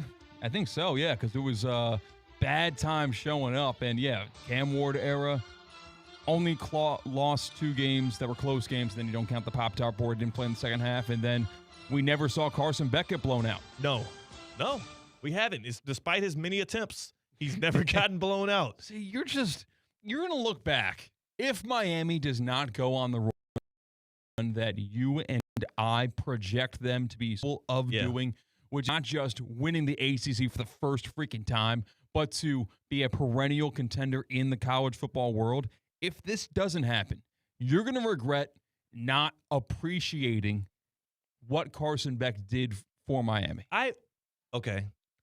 I have throughout the season. There's a lot of people that have been Beck detractors and haters and have talked down on him all throughout the season. I have refrained from doing that, at least publicly. I have my complaints when I'm watching on Saturdays, but I've refrained from publicly coming at him because I for one, you don't talk down your own guy. You talk him up. You want them to succeed. You're rooting for them. There does become a point, though, where if you're let down time after time after time, you do start to feel a little, I have the right at this point to question whether or not you were the guy for the moment. Talked about how Mendoza meets the moment. Beck has done the opposite every time that Miami needed him, except for that one drive against Ole Miss, which I am grateful for, appreciative of. He got the job done. But 1 out of 4 ain't going to cut it. It just ain't. So what do you want me to do? Well, I'm being honest. Can I not be honest about the situation at hand? Like, if you were in the same position, you also would be critical of Carson Beck. Yeah, it stinks. But I'm grateful for the team. I'm grateful for the team. But Carson Beck, had that drive against Ole Miss. He did it. And after it happened, you would have admitted I said it was good. It was a great drive. You said it was a $4.1 million drive. I did say that. And that's what he got paid to play football this year for the Miami Hurricanes, and he did it. I did say that. I did say that. And it was a $4.1 million drive. So how much money did he earn on that last drive against Indiana? Because I'm happy about the success of the Miami Hurricanes. I'm glad that they made the national championship game. And I'm glad that he made that play in the Fiesta Bowl, that in the drive in totality. But oftentimes the reason why, the same Miami got here playing a certain level of football and playing a certain way, and then the 3 losses we had, there's a certain tie into all of them. Kevin in West Palm joins us now here on Theoretically Speaking, and Kevin wants to talk a little Carson Beck. What's happening with you, Kev? Hey, okay, first of all, lifelong Miami fan. I love the Canes more than anything. Listen, when it comes to Carson Beck, I'm a 26-year-old man. I have not seen a quarterback outside of Cam Ward lead the Miami Hurricanes, play for the Miami Hurricanes, and be a quarterback as good as Carson Beck did each and every game all season long. Yeah, I mean, hey, he had 3 boneheaded plays all season long. He doesn't have those 3 bad plays. We're national champions.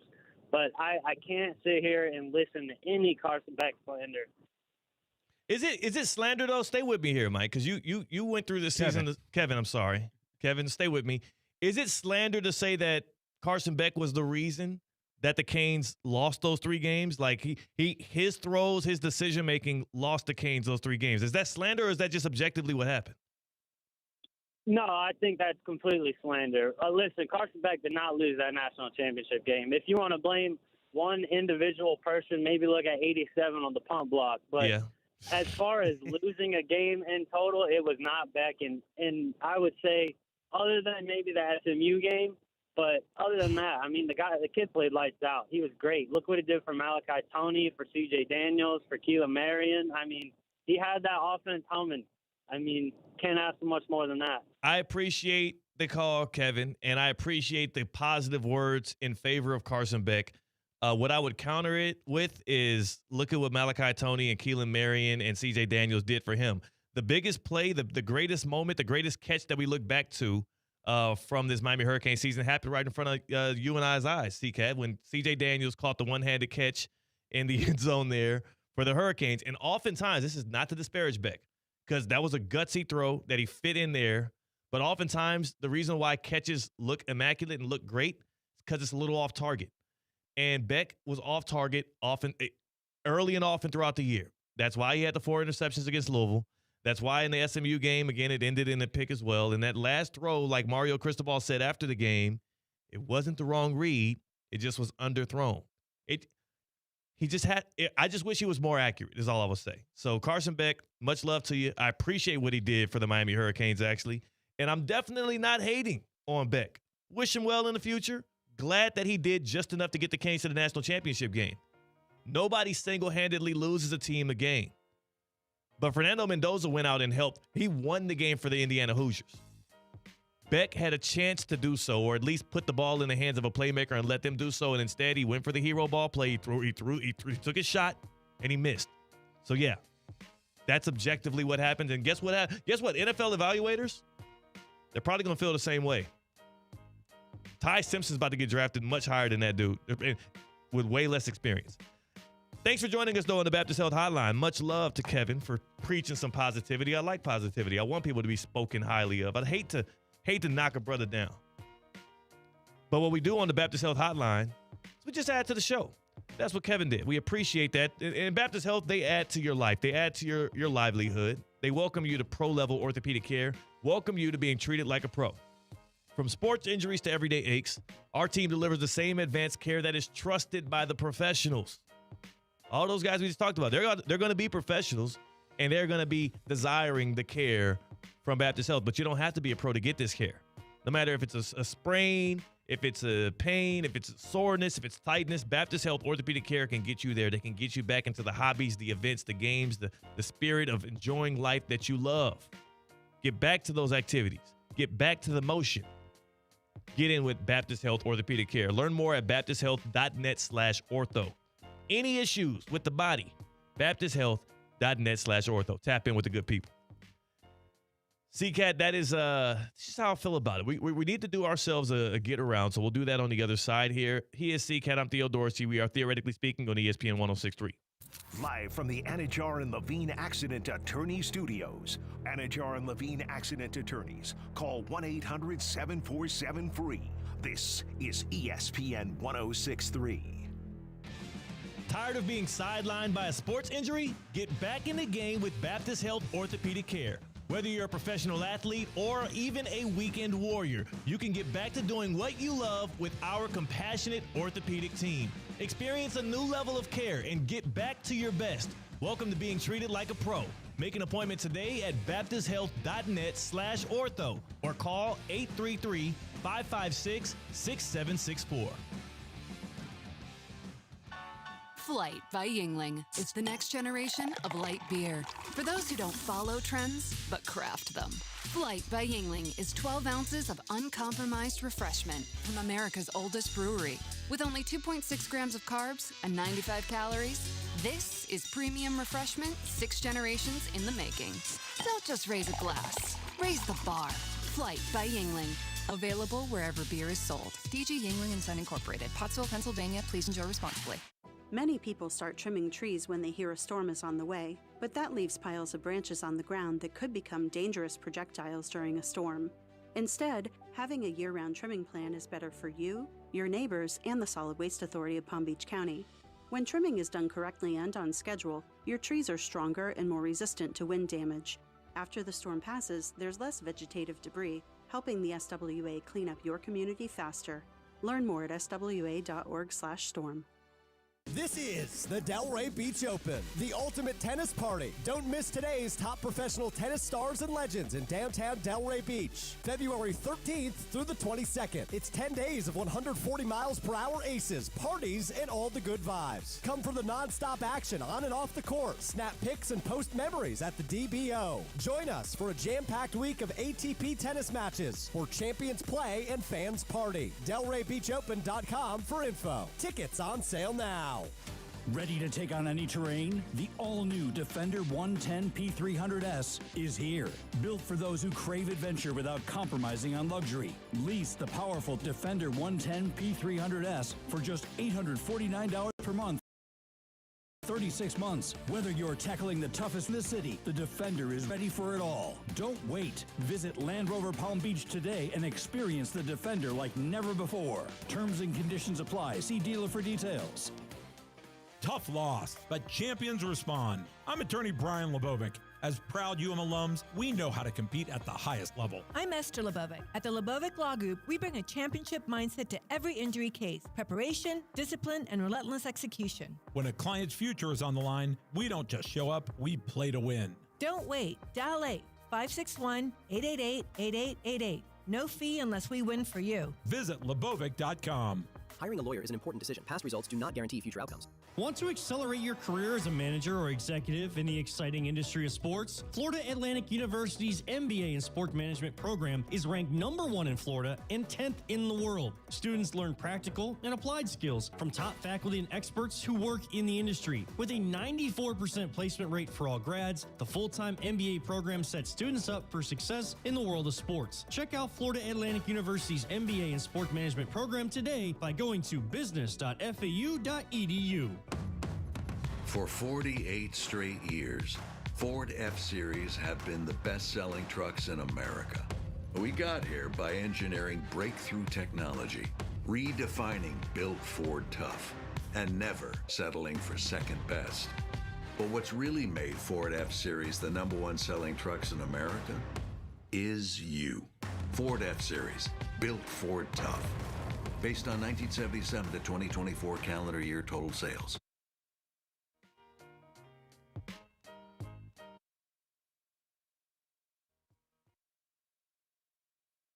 Live from the Anajar and Levine Accident Attorney Studios, Theo Dorsey is Theoretically Speaking. Streaming live on YouTube, here's Theo Dorsey. I was in an awkward spot this morning, C-Katt.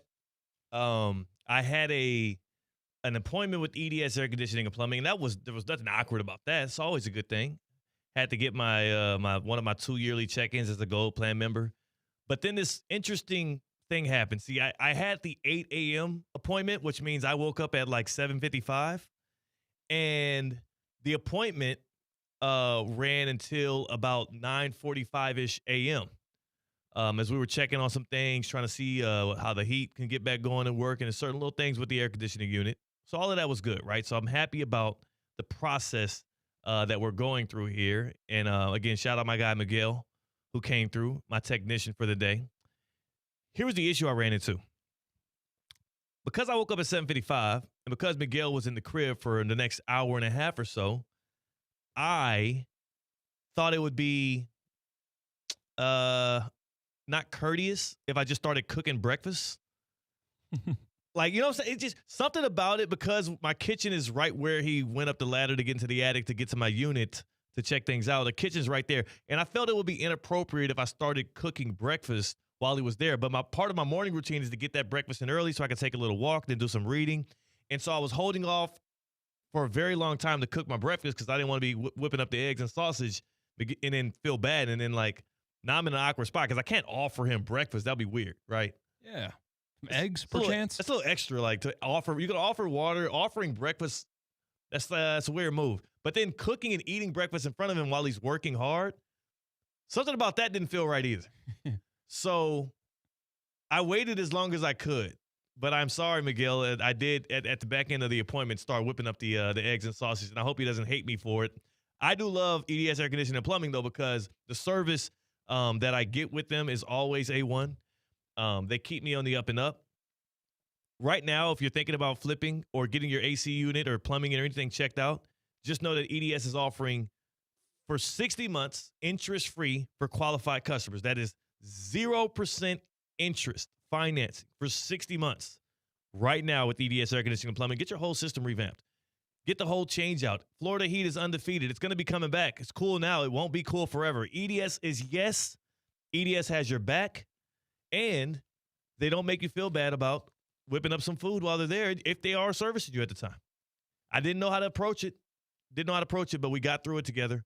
And was am I right? Is it a little weird to start whipping up breakfast and eating it in front of people while they're doing the hard work on your home? Yeah, I wouldn't done it.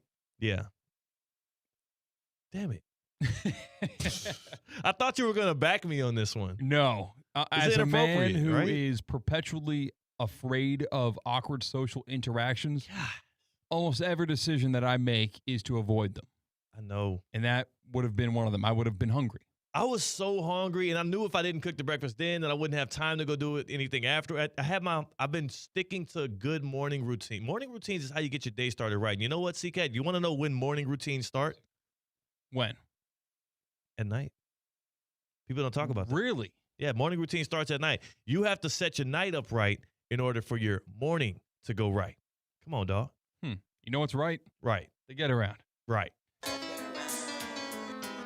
get around. What you mean you don't know? The get around is how we get to all the hot topics of the day, city to city, place to place, scene to scene, and we have a good time doing it. Where's our first stop? Next stop. We are going to Tampa, Florida. Their QB1 started off 2025 smoking hot. It ended in a whimper. Of course, we're talking about the Tampa Bay Buccaneers quarterback Baker Mayfield. And Baker Mayfield's former coach in Cleveland was Kevin Stefanski. Well, Kevin Stefanski has since been fired by the Browns and hired by the Atlanta Falcons. One of the journalists out there said that Falcons' new head coach, Kevin Stefanski, had a dumpster fire at quarterback in Cleveland. He said he failed with Baker Mayfield and Deshaun Watson, starting a chain reaction to 11 other starters. Well, Baker Mayfield took to Twitter. He used his Twitter fingers to say, "Failed is quite a reach, pal. Still waiting on a text or call from him after I got shipped off like a piece of garbage. Can't wait to see you twice a year, coach," regarding Coach Kevin Stefanski. I love this. Like everybody loves this. But I have one caveat from my love for this now burgeoning feud between the coach of the Atlanta Falcons and the quarterback of the Tampa Bay Buccaneers. This thing is only going to be entertaining to the outside if the Buccaneers win. This thing's only going to be fun. It's only going to have juice if the Buccaneers blow the Falcons out twice a year. I need at least one in-your-face Baker Mayfield 5-touchdown game against those Dirty Birds. Because the issue is Kevin Stefanski doesn't bring anything to this fight, to this feud. He doesn't bring any juice to it.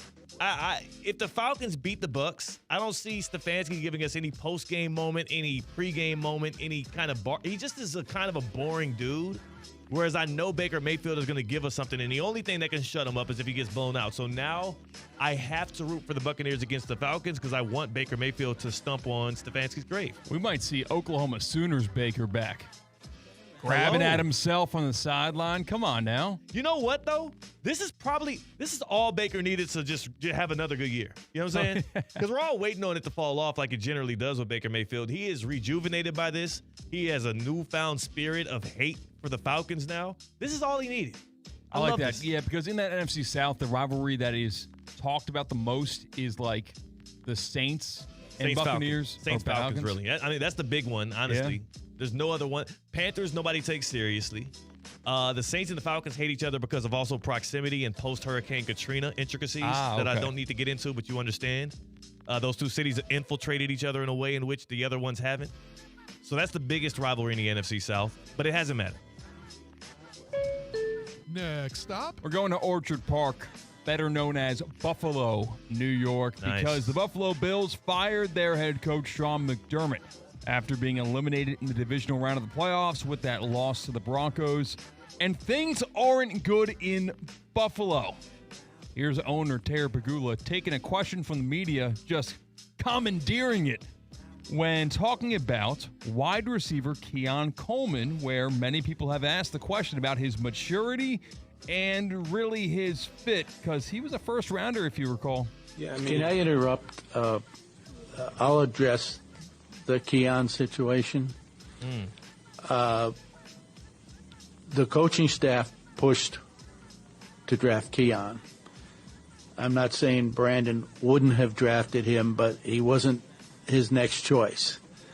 That was Brandon being a team player and taking advice of his coaching staff, who felt strongly about the player.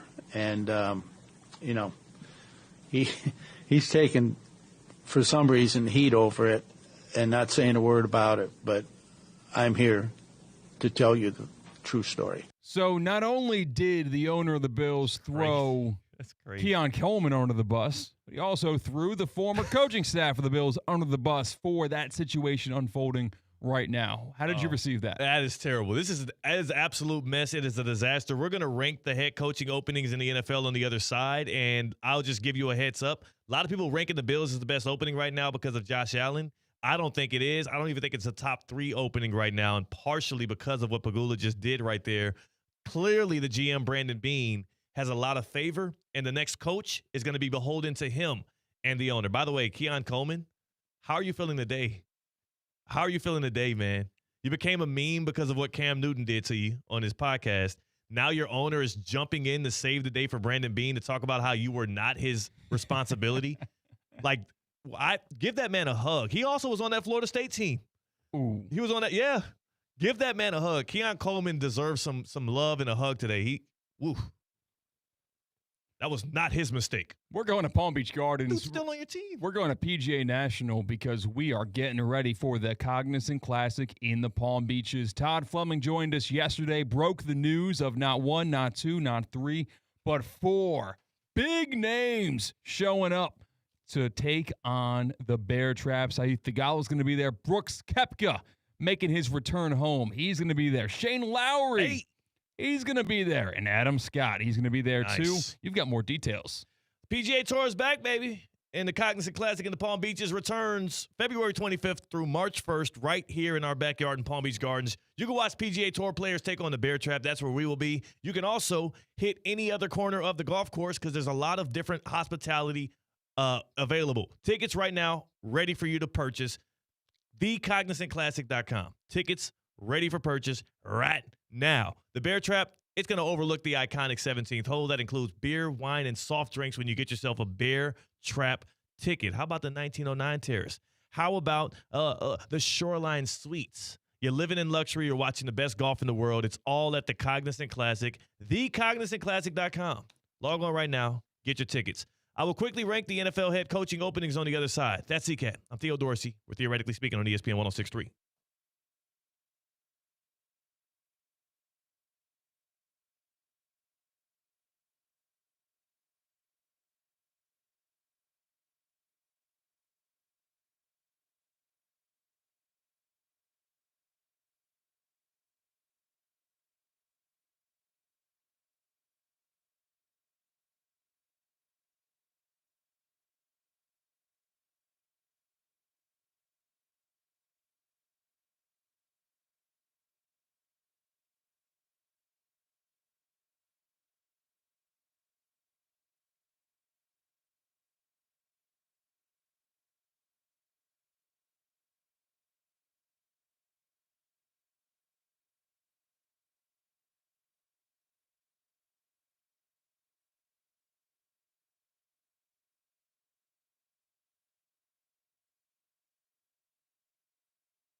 Jumping, incredible atmosphere, and excitement under the lights. Now through March at Wellington International. Visit wellingtoninternational.com for more information. Wellington International, where champions are made.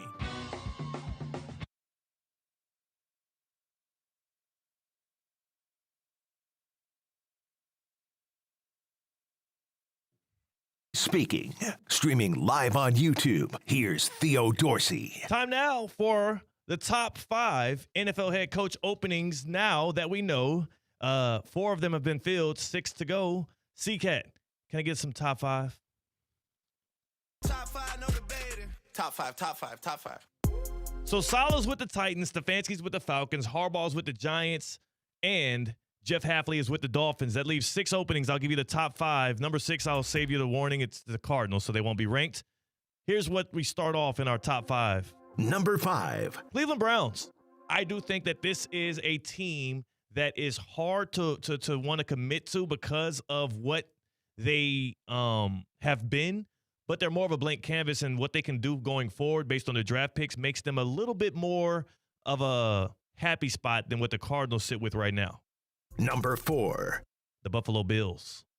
The Bills are not as great of a job as people make it out to be. Pagula, it seems to be an owner who is beholden to his GM, which means that you're not on the same timeline with this head coach. And do not get this twisted. They will steamroll over you and toss you under a bus the same way they just did with Sean McDermott. Also, people are blaming McDermott for that playoff loss like it wasn't Josh Allen that did it to him. The Bills, they are behind. Number 3. The Las Vegas Raiders. Clean slate. Fernando Mendoza coming in. You're working for Tom Brady. This guy has a vision.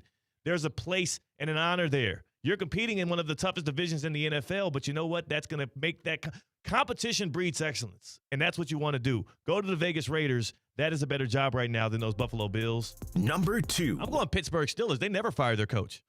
They never fire their coaches. You like job security. You like the Steelers. Steelers is job security USA. Plus, they're at ground zero right now. They need building. They don't have a quarterback. They have an old roster. It's going to take some time, but you will have time when you're with the Steelers, and that leaves Number 1. Your Baltimore Ravens. I mean, you got Lamar Jackson. You got Lamar Jackson, 2-time MVP, Heisman Trophy winning quarterback. The expectation is a Super Bowl, and if you are a guy that wants to meet those expectations, that's the best place to go. Good roster, franchise QB. Ravens are the best opening. Go in love. Go in peace. Go enjoy. Rover Palm Beach Player of the Week, supporting local student athletes as they grow on the field, in the classroom, and in the community. Every Player of the Week is eligible to